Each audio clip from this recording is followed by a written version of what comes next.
Hi everybody, it's me, Isis Fernandez at Writing to Insanity. I am so glad you guys liked my graduation speech. I wrote it from the heart and I wish I had a copy of it. I didn't even think about having someone press the record button instead of pressing the take picture button on the camera. That's neither here nor there. I'm sure it's recorded. Someone has it recorded and they will hopefully one day share it with me. And when they do, I will share it with you. One thing about being a newspaper reporter for so many years is that you get to make a great many friends in many different places. And the bad thing about being a newspaper reporter in that aspect is that all your friends are in different states.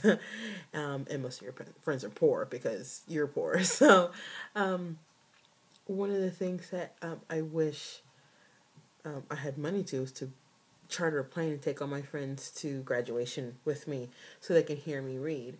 And then I thought, hello, you have a blog and you also have an iPad that has a camera on it. Why don't you just do a reading? So that's what I'm going to do. I'm going to read what I read at school. And then I may do an extra scene in another video later on, just because I can and I can do that now. So I'm gonna read what I read at school during my reading. You have to imagine me all glammed up because I was very glammed up. I'll attach some pictures with this post, but I was very glammed up. Had the earrings and everything. So let me go ahead and start reading. This is from my thesis called After the Smoke. This scene in particular has my protagonist Nena, who is returning from the U.S. back home to Santa Rosa, Guatemala after a curse center packing. Her parents center packing because of a family curse that came from Cuba. This is her thoughts on her coming back.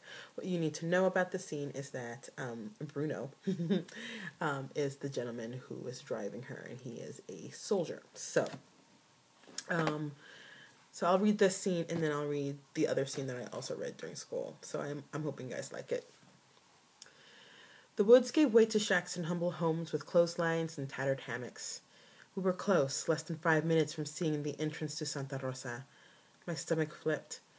I wasn't sure what I'd find at home or how close Papa was to death. Knowing him, he probably started each day bathing in cigar smoke, a bottle of holy water at his side to clean the doorways when he entered. At the end of each day, a bath of rose petals, honey, and the white of an egg prepared lovingly by Mama, to wash away jealousy or evil thoughts that led to an unwanted curse, the evil eye, or just bad luck. He would have done this daily. He would have checked daily, and if he had found something, anything, then he would have dealt with it. Why then did he not see this? Was he outsmarted? We advanced closer to Santa Rosa, while at the same time dread advanced inside my questioning mind. When I thought of death, when it still had mystery for me, after the smoke but before the exile, I anticipated Papa's demise to be the product of my abuelo's curse. Death from cholera or cancer was the best Mama and I had hoped for him. Mama, of course, was protected. Papa made sure her ending would be of old age. Though he could not do the same thing for himself in regards to protection, he could protect the love of his life. The saints did not allow him to use his gift on himself. That was a cardinal sin, a spit in the face to those who anointed the selected few. It was like saying that they were not in control, and that a healer was more powerful than a saint. That was the ultimate sin, and no forgiveness existed. Death was the punishment. Bruno's Jeep made a sharp turn to the left, and the road under us changed from potted cement to stone. How I loved that stone, that beautiful, uneven stone that existed 100 years before me and will be there 100 years after I have died. That stone road like polished skulls. Suddenly, I caught the first glimpse of her, Santa Rosa, the patron saint of the pious and of troubled families. Her pristine statue towered at the opening of town, a welcome sign. Her slender arms raised to the sky as if gathering sunlight and love to share with her residents. Her face, oh, her face, calm strength and stern faith. It reminded me of all that was good, all that was difficult, and that the effort to endure them both was the same. She was my saint, my protector, my insurance policy, my belief that nothing could ever be as bad as it could be or as it should be. When I was born, Papa told me he asked her to be my saint so that she could guard over me.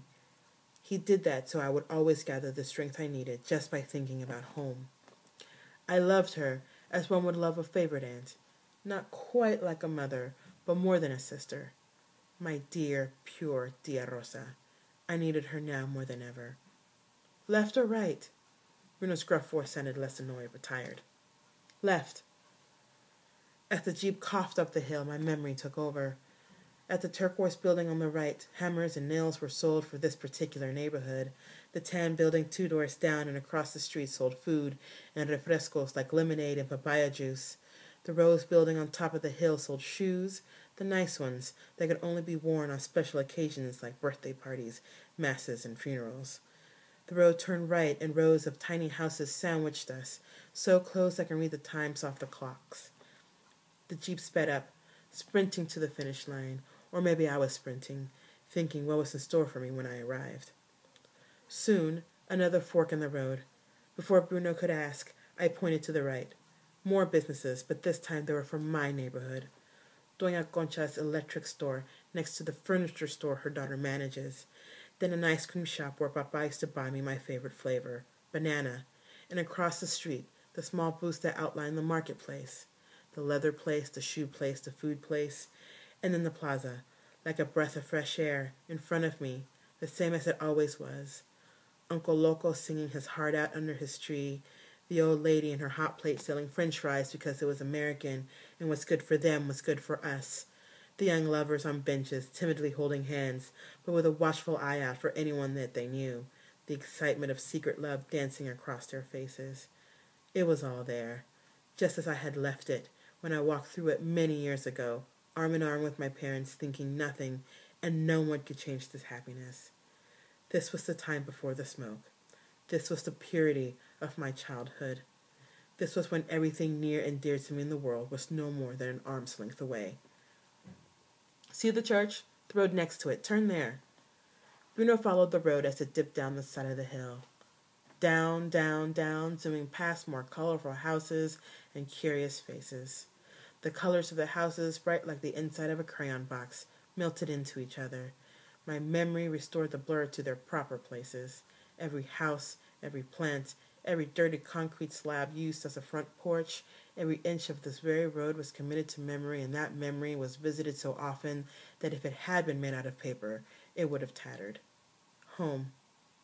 Home was the language of the heart.